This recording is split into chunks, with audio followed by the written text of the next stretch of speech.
다 함께 사도신경 하심으로 우리의 신앙을 하나님 앞에 고백합니다. 나는 전능하신 아버지 하나님, 천지의 창조주를 믿습니다. 나는 그의 유일하신 아들 우리 주 예수 그리스도를 믿습니다. 그는 성령으로 잉태되어 동정녀 마리아에게서 나시고 본디오 빌라도에게 고난을 받아 십자가에 못 박혀 죽으시고 장사된 지 사흘 만에 죽은 자 가운데서 다시 살아나셨으며 하늘에 오르시어 전능하신 아버지 하나님 우편에 앉아 계시다가 거기로부터 살아있는 자와 죽은 자를 심판하러 오십니다. 나는 성령을 믿으며 거룩한 공교회와 성도의 교제와 죄를 용서받는 것과 몸의 부활과 영생을 믿습니다. 아멘. 찬송가 262장입니다. 찬송가 262장입니다. 날 구원하신 예수님 영원히 찬송하겠네. 저 죄인 어서 주께 와 죄사유하심 받으라. 구하라 주실 것이요 찾으라 얻을 것이라. 죄 중에 상한 영혼을 주 온전하게 하시네. 주 우리 죄로 인하여 피 흘려 죽으셨으니 주밖에 없는 사랑을 만 백성 알게 전하세. 주 예수 사랑 못 잊어 나 항상 눈물 흘리네. 이 세상 어디 가든지 나 주만 생각합니다. 목마른 자의 세매와 영생의 물을 마시라. 내 주를 사랑한데도 늘 맘에 부족하도다. 아멘. 기도하겠습니다. 사랑의 하나님, 순간순간마다 우리를 도와주시고 우리 가운데 하나님의 인도하심을 경험하게 하심을 감사를 드립니다. 주여 우리를 도와주셔서 우리의 삶의 현장에서 날마다 주님과 동행하는 귀한 증거 있는 삶을 살아갈 수 있도록 주님 인도하여 주시옵소서. 특별히 기도하옵긴 하나님, 우리 성도들 가운데 기저질환이 있는 성도들 도와주시기를 원합니다. 혈압이 있고 당뇨가 있고 하나님 또 폐질환과 기관지 질환 또 축농증과 알레르기성 비염 알 수 없는 통증이 찾아오는 우리 성도들이 있습니다. 주여 치료하시는 귀한 역사가 일어날 수 있도록 주님 인도하여 주시옵소서. 또 하나님 예기치 않은 사고로 인해서 하나님 다친 성도들도 있습니다. 하나님 회복시켜 주시는 귀한 역사가 일어날 수 있도록 주여 도와 주시옵소서. 주님께서 십자가에서 이미 우리의 모든 질고를 지고 가셨음에 우리가 감당할 질병은 없다라고 말씀하셨사오니 주여 우리의 질병을 고치시고 연약한 모습을 고치셔서 온전한 모습으로 건강한 모습으로 주께 영광 돌려드리는 귀한 역사가 일어날 수 있도록 주님 주관하여 주시옵소서. 주님 귀한 시간에 함께 예배하는 우리 성도들 축복하여 주시기를 원합니다. 기도의 제목들마다 응답하시기를 원합니다. 그래서 삶의 현장이 날마다 주님 때문에 행복하고 주님 때문에 기쁨으로 가득 찬 삶의 현장이 되어질 수 있도록 주님 주관하여 주시옵소서. 우리 주 예수 그리스도의 이름으로 감사하며 기도하옵나이다. 아멘. 오늘 말씀 사도행전 17장에서 보겠습니다. 사도행전 17장 22절로 34절까지 말씀입니다. 제가 가진 성경은 신약성경 218쪽에 있습니다. 제가 봉독해 드립니다. 바울이 아레오하고 가운데 서서 말하되 아덴 사람들아 너희를 보니 범사에 종교심이 많도다. 내가 두루다니며 너희가 의하는 것들을 보다가 알지 못하는 신에게라고 새긴 단도 보았으니 그런즉 너희가 알지 못하고 의하는 그것을 내가 너희에게 알게 하리라. 우주와 그 가운데 있는 만물을 지으신 하나님께서는 천지의 주제시니 손으로 지은 전에 계시지 아니하시고 또 무엇이 부족한 것처럼 사람의 손으로 섬김을 받으시는 것이 아니니 이는 만민에게 생명과 호흡과 만물을 친히 주시는 이심이라. 인류의 모든 족속을 한 혈통으로 만드사 온 땅에 살게 하시고 그들의 연대를 정하시며 거주의 경계를 한정하셨으니 이는 사람으로 혹 하나님을 더듬어 찾아 발견하게 하려 하심이로되 그는 우리 각 사람에게서 멀리 계시지 아니하도다. 우리가 그를 힘입어 살며 기동하며 존재하느니라. 너희 시인 중 어떤 사람들의 말과 같이 우리가 그의 소생이라 하니 이와 같이 하나님의 소생이 되었은즉 하나님을 금이나 은이나 돌에다 사람의 기술과 고안으로 새긴 것들과 같이 여길 것이 아니니라. 알지 못하던 시대는 하나님이 간구하셨거니와 이제는 어디든지 사람에게 다 명하사 회개하라 하셨으니 이는 정하신 사람으로 하여금 천하를 공의로 심판할 날을 작정하시고 이에 그를 죽은 자 가운데서 다시 살리신 것으로 모든 사람에게 믿을 만한 증거를 주셨음이니라. 아니라 그들이 죽은 자의 부활을 듣고 어떤 사람은 조롱도 하고 어떤 사람은 이 일에 대하여 내 말을 다시 듣겠다 하니 이에 바울이 그들 가운데서 떠나매 몇 사람이 그를 가까이하여 믿으니 그 중에는 아레오바고 관리 디오누시오와 타말이라 하는 여자와 또 다른 사람들도 있었더라. 아멘. 오늘 본문의 말씀을 가지고 복음의 열매라는 제목으로 함께 말씀을 살펴보겠습니다. 어떤 목사님께서 비행기를 타셨는데 옆 좌석에 앉아있던 젊은이가 구면이었습니다. 그래서 예수 그리스도의 탄생부터 사역 그리고 십자가의 죽음 부활을 전해주고요. 전화번호도 가르쳐주면서 궁금한 것이 있으면 전화하라고 하면서 이제 복음을 전했습니다. 그런데 이 청년이요 전혀 무감각 무반응이었습니다. 목사님은요 그 청년의 모습을 보면서 굉장히 실망했어요. 집에 돌아오는 내내 굉장히 청년의 태도가 서운했고 마음에 걸렸습니다. 그리고는 다짐했습니다.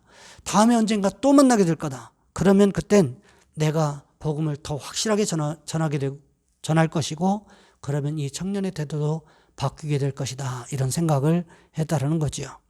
목사님이요 그 청년을 생각하면서 이제 저녁에 잠자리에 들려고 하는데 갑자기 전화가 왔어요.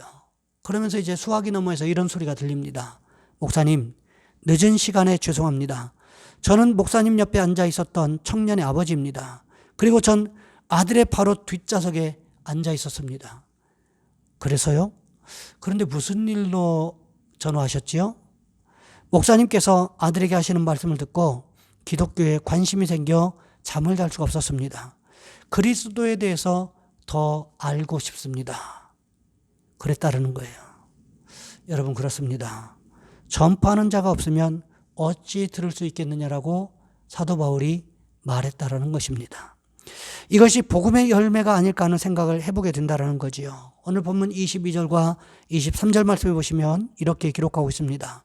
바울이 아레오바고 가운데 서서 말하되 아덴 사람들아 너희를 보니 범사에 종교심이 많도다. 내가 두루다니며 너희가 위하는 것들을 보다가 알지 못하는 신에게라고 새긴 단도 보았으니 그런즉 너희가 알지 못하고 위하는 그것을 내가 너희에게 알게 하리라. 바울이요 아덴에서 그리스의 아테네에서 복음을 전하는 동안 그 당시 가장 인기를 끌었던 에피쿠로스 학파와 스토아 철학자들의 추종자들에게 붙잡혀서 아레오바고로 끌려가다시피 갔다라는 거지요.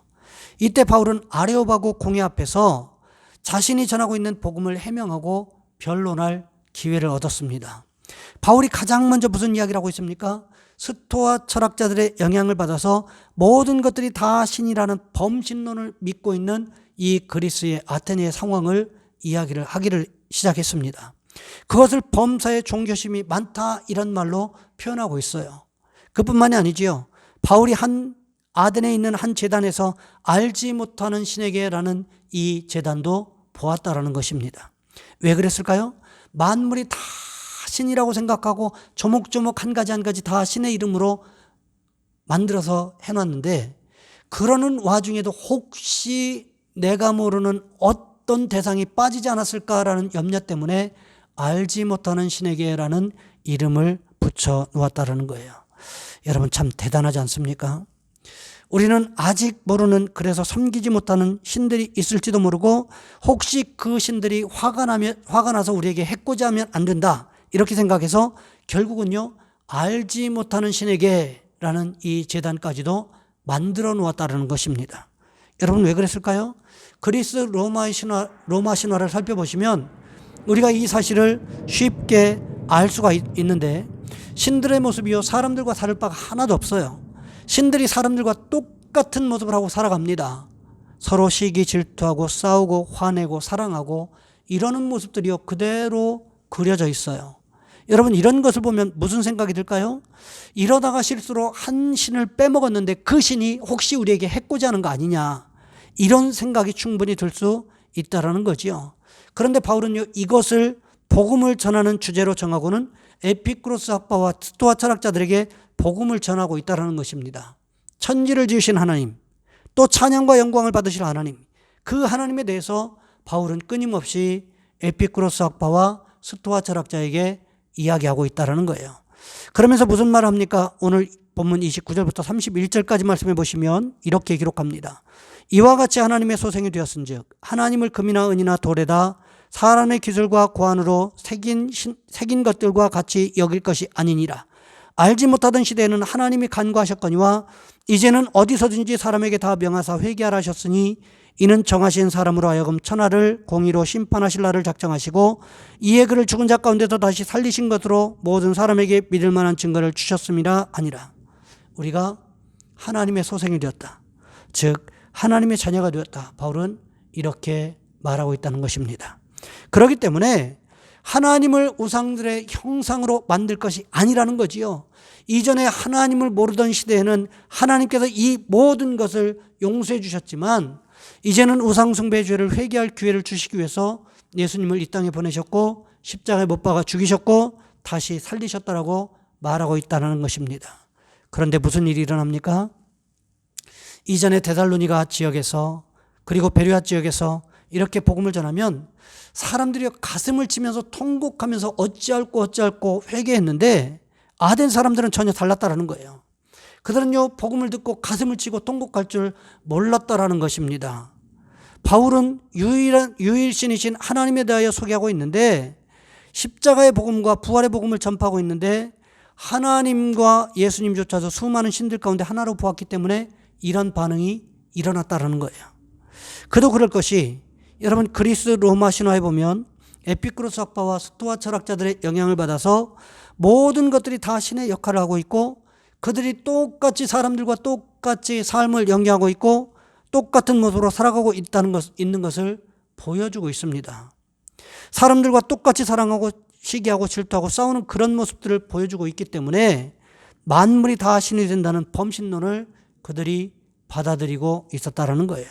그렇기 때문에 아덴에 있는 사람들, 특히 에피쿠로스 학파와 스토아 철학자들은 바울이 수많은 신들 가운데 또 다른 신 하나를 소개하는 정도로 보고 있었다라는 것입니다.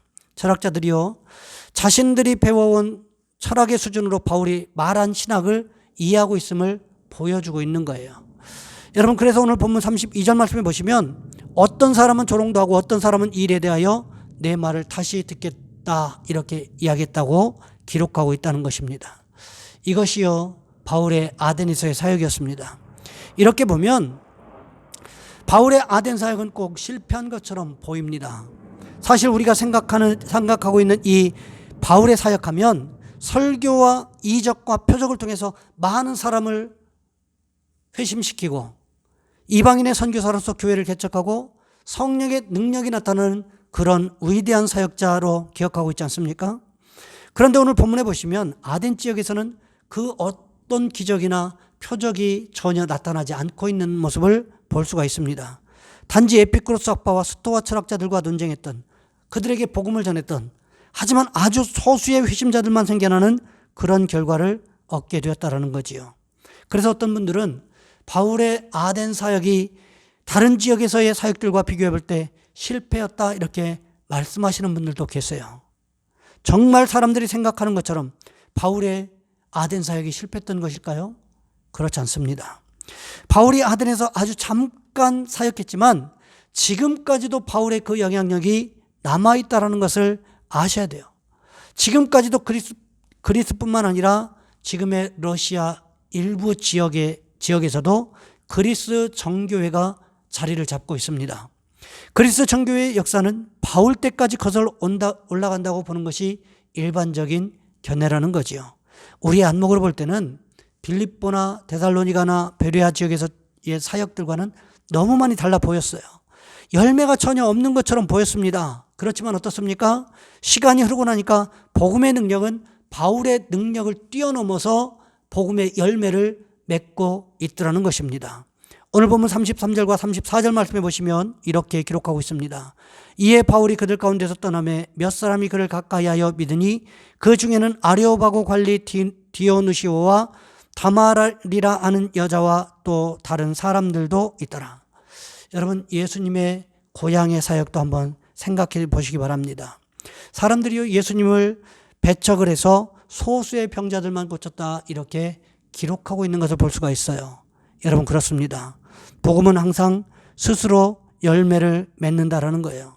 오늘 우리가 전하는 복음이 실패한 것 같이 느껴진다고 할지라도 복음은 그 자체로 생명력이 있어서 열매를 맺는다는 사실을 기억하셔서 오늘도 복음을 전하는 저와 여러분 우리 모두가 되시기를 주님의 이름으로 부탁을 드립니다.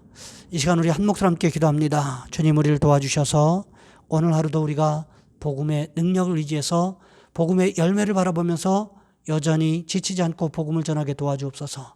이 시간 우리 주여 한번 간절히 부르신 후에 한 목소리 함께 기도합니다. 주여, 사랑의 하나님, 우리를 도와주시기를 원합니다.